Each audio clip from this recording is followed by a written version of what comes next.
কানে না শোনা পর্যন্ত আমি মানবই না। ঠিক আছে, নিজ কানেই শুনবি তোরা। আমি ওকে এক্ষুনি ডেকে আনছি। নে দেখ ভাই, তোদের এই বাজিবুজির মধ্যে আমি নেই, কারণ আমার ফিগার ভালো না।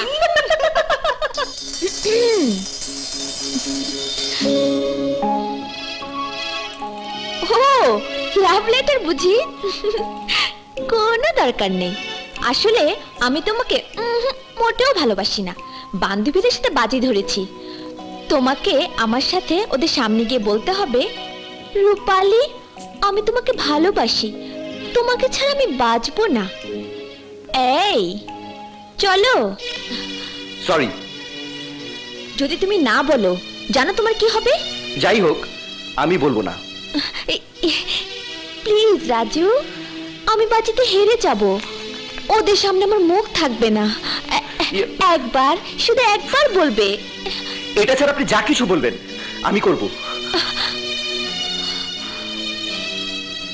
দাঁড়াও।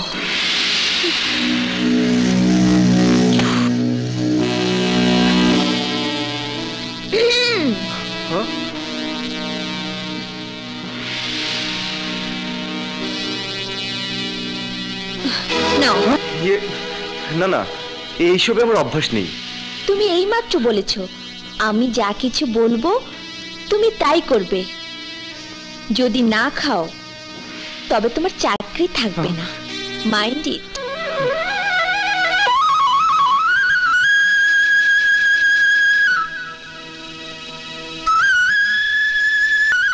এই যে কি হলো, খাবে কি খাবে না?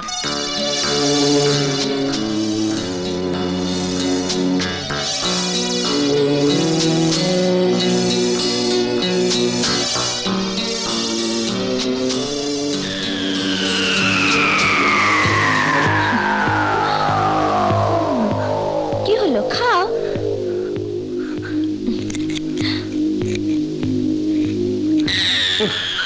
খাও। কি হলো, খাচ্ছ না কেন? খাও, আবার খাও।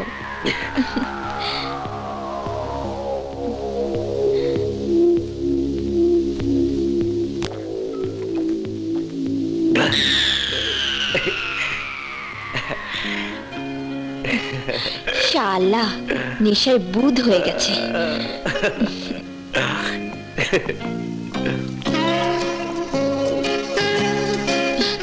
এবার ওকে আই লাভ ইউ বলতে বাধ্য করব এবং বাজিতে জিতে যাব আমি।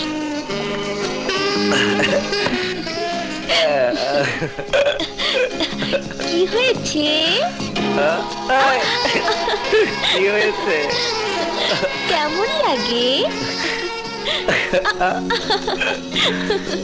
কেমন লাগে? নেভার।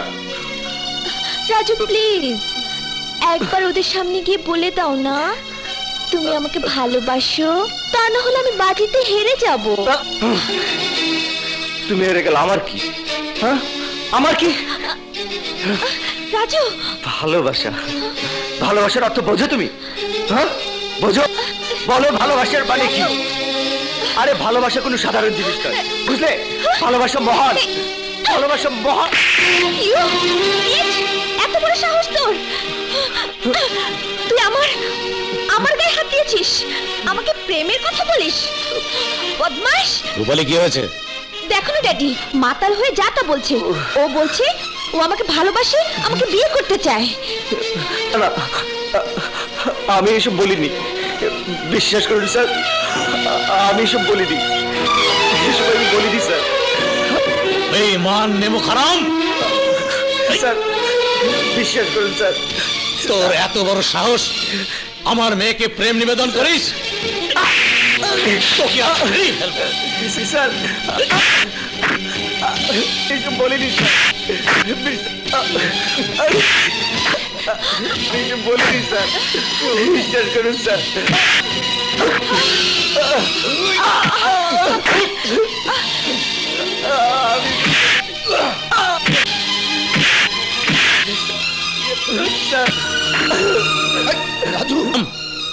তোর পঙ্গুত্বের কারণে দয়া করে তোর ছেলেকে কাজ দিয়েছিলাম।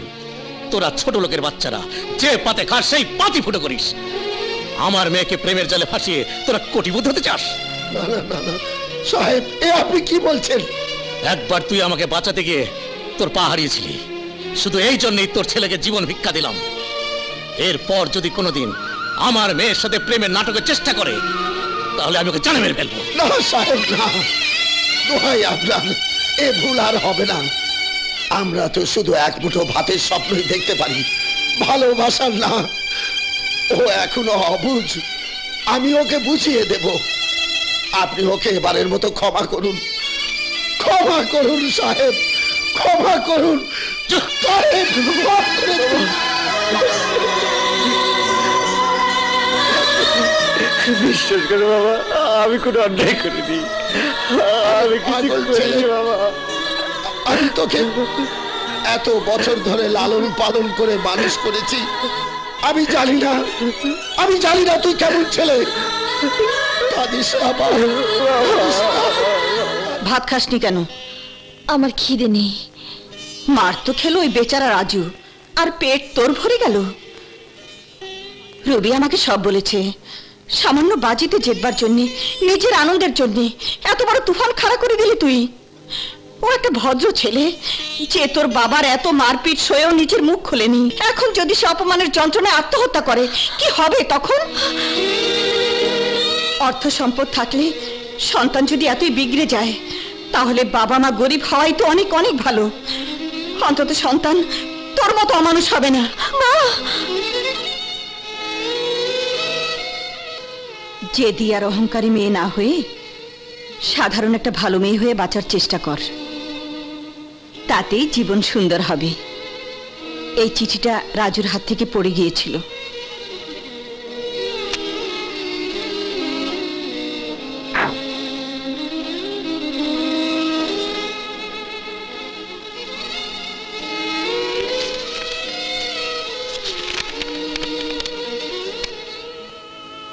মিস রূপালী, ছবি দেখে আর রোমান্টিক বই পড়ে আপনি ভেবে নিয়েছেন যে কোন গরিব ছেলেকে ভালোবাসার মাঝে আনন্দ আছে। আসলে বাস্তবে এমন হয় না। আমি অত্যন্ত গরিব পরিবারে মানুষ হয়েছি। আপনাদের বাড়িটা আমার এবং আমার বাবার জন্য শুধু 2 বেলা ভাতের সংস্থান। আপনি হয়তো জানেন না 2 বেলা ভাত কি জিনিস। আমাকে আমার দারিদ্রতা নিয়ে বাঁচতে দিন রাজু।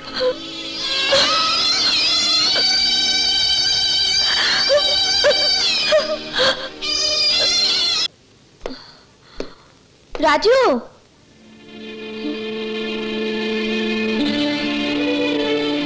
মা রূপালী, তুমি আমার মালিকের মেয়ে, কিন্তু তোমাকে ভিতরে আসতে বলার মতো অবস্থা আমার নেই। আর না তোমাকে আমি চলে যেতে বলতে পারি। তবে হাত জোর করে এটুকু অবশ্যই বলবো, আমার ছেলের রাস্তায় তুমি এসো না। আমি ওর কাছে মাফ চাইতে এসেছি। যদি মালিক জানতে পারে তুমি এই গরিবের দরজায় মাপ চাইতে এসছো, সে জীবনেও আমাদের মাফ করবে না। অমন করে বলবেন না আঙ্কেল। আঙ্কেল? না না মা, আমি চাই না তুমি আমাকে ওই নামে ডাকো, কারণ তোমার ওই ডাক শোনার কোনো যোগ্যতাই আমার নেই। তুমি যাও, চলে যাও এখান থেকে, আর এখানে এসো না। যাচ্ছি, শুধু এইটুকু বলুন, রাজু এখন কেমন আছে? এখনো বেঁচে আছে মা।